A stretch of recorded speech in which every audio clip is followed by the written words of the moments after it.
তার সবচেয়ে আনন্দের দিনে তার বিদায় নিতে হয়েছে, এর থেকে মর্মান্তিক আর কিছু হতে পারে না। গতকাল আমার স্ত্রীও তার ছবি যখন দেখছে তখন বলছে যে হ্যাঁ, এই লোকটা আমি চিনতাম বা দেখছি। আসলে খুবই মর্মাহত, কারণ রাজ্জাক ভাইয়ের সাথে খুব অল্প সময় আমার পরিচয় ছিল। বলা চলে এই নির্বাচন উপলক্ষে কাজ করতে গিয়ে তার সঙ্গে তার সান্নিধ্যে এসেছিলাম। তার বিনয়পূর্ণ কথাবার্তা, তার যে ব্যক্তিত্ব আমাকে মুগ্ধ করেছে। গতকাল আমার স্ত্রীও তার ছবি যখন দেখছে তখন বলছে যে হ্যাঁ, এই লোকটা আমি চিনতাম বা দেখছি। আসলে খুবই মর্মাহত আমরা, কারণ যেটা বলেছে রাহাত ভাই যে তার সবচেয়ে আনন্দের দিনে তার বিদায় নিতে হয়েছে, এর থেকে মর্মান্তিক আর কিছু হতে পারে না। আমি গতকাল প্রথমে পবিত্র রমজানে এভাবেই আপন হয়ে উঠুক সবাই ইসপির আপন করা স্বাদে।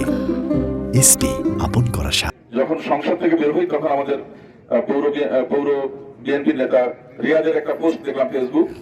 এর ভিতরেই দেখি যে প্রধানমন্ত্রীর অফিস থেকে ফোন।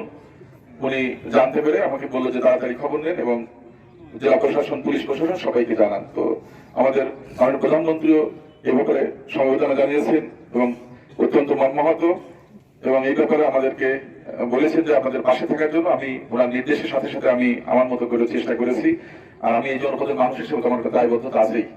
তো সত্যি কথা, আল্লাহর ফয়সালা আমাদের মেনে নিতে হবে, এখানে কিছুই করার নেই। তবে যাদের বিয়োগ বা যাদের যে বেদনা, এটা আসলে আমরা কখনোই আমরা সেভাবে দেখতে পাবো না, এটা সম্ভব না, কারণ এটা অত্যন্ত নির্মম। আমরা সকালে একটা জানাজা পড়েছি, সেখানে একটা 16 মাসের বাচ্চা ড্রাইভার যে ছিল, তার স্ত্রীর বয়স খুব বেশি না, তার মা বাবা দুইজন বেঁচে আছে, এবং নাইম সেই গাড়ি চালক যে ছিল আর কি, তার জানাজা পড়েছে। আমাদের জেলা প্রশাসক, পুলিশ সুপার মহোদয় সহ ঊর্ধ্বতন কর্মকর্তা উপস্থিত ছিলেন। আমরা এখানে সবাই আসছি সমবেদনা জানাতে, এবং আগামীতে আমরা এই পরিবারের পাশে থাকবো বা আমরা বাংলাবাসী তাদের পাশে থাকবো সেই প্রত্যাশা রাখছি।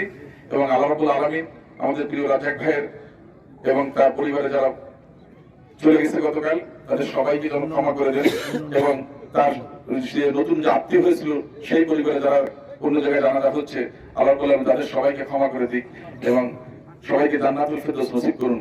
এবং পাশাপাশি আমাদের প্রিয় ভাবি সহ পরিবারে যারা বেঁচে আছে, তার 2 সন্তান বেঁচে আছে, তাদেরকে আল্লাহ রাব্বুল 3 ভাই বেঁচে আছেন, তাদেরকে আল্লাহ রাব্বুল আলামিন ধৈর্য ধারণ করার তৌফিক দান করুন, এবং আমরা যেন তাদের পাশে থাকতে পারি সেই প্রত্যাশা রেখে আল্লাহর কাছে তাদের মাগফিরাত কামনা করে আমার বক্তব্য শেষ করছি।